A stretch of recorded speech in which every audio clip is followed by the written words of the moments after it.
As far as I know, this is the first time that a race organization has actually hired a professional chef who's previously worked with professional teams or cyclists to manage the meal service. I do know the ASO, for example, has a very strict type of dietary guideline that they give to all of the hotels, and they might have someone go through and make sure that that's fulfilled.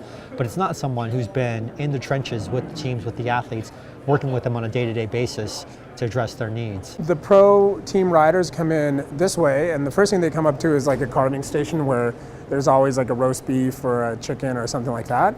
And then they kind of go in the direction of, we've got a couple of hot dishes, whether, usually over here it's like baked potato, roasted vegetables, it's kind of the big things. And what we've done differently this year, and we've made all the facilities kind of come back to a core idea for the menu, is do your hot main dishes, do a huge salad bar, and more importantly, it's like a big fruit and berry bar instead of all the baked desserts and stuff, because these guys don't eat a lot of pastries. So the idea was give them fresh fruit, give them yogurt, give them granola, give them some honey. That's dessert every night. So we have all the hotels this year are cooking rice. This is a huge deal. You'll see, this is 2 big commercial pots of rice. These each make about 30 cups. And we'll go through about 6 of these tonight during dinner. So this is the first place all the guys come. We're doing 330 people at every meal. So that's all the riders and the immediate rider staff. So Swanees, the mechanics, the immediate staff, and then there's a whole other couple hundred staff that eat elsewhere that don't come in here. This is purely for the riders and their immediate staff. Since these guys do need to consume so many calories, that taste really does matter. After a while, eating all of this food almost becomes like a job. And so if it is bland, if it's not flavorful, if it doesn't taste great, if it doesn't, meet their palate, then it's really, really hard just to scarf all that food down. So anything we can do to really enhance the flavor of the food and make it taste great is super important. These guys eat twice what normal people eat, but they're eating twice the other things. They're eating twice the amount of pasta, twice the amount of rice, twice of that. Yeah, and the protein is still minimal, and most American places are set up the other way. We're good with grilling beef all day long, but we get really confused at how to make really good pasta for 400 people. Yeah, or just how to keep salad fresh for 3 hours, how to keep that service going.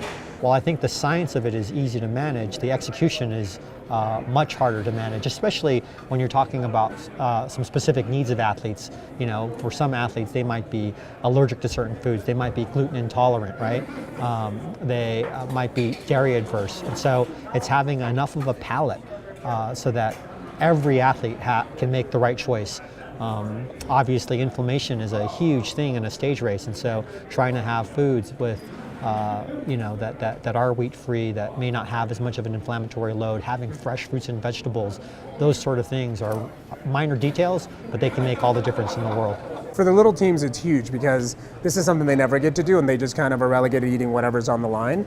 And they've watched us feed the big guys for years, and the big guys are always like the happy guys. They never leave the table, they're talking, so this is a big deal. And everybody's talking about it. Like the first guy to approach me was Jens Voigt. He's like, Biiju, this is amazing. It's like, I see the difference from the minute you get here. The older boys that have been around forever are happy. The young guys, this is a thrill for them. So it's cool, it's really good for everybody. I hope that this is a trend that we start to see more in the future. This is certainly a brand new experience for us. We're not totally in control of how the food is actually cooked. We've set the menus, we've set the recipes. Biiju has done a fantastic job of laying down all that foundation and groundwork, but you're still cooking for 300 plus people, and cooking that much food in volume is always going to be difficult. The food, may not taste great. We're taking a big risk here, so I hope that it continues because I know that we're on to something really interesting and really good. We just need the time to vet it out and find the right partners to make sure this can happen.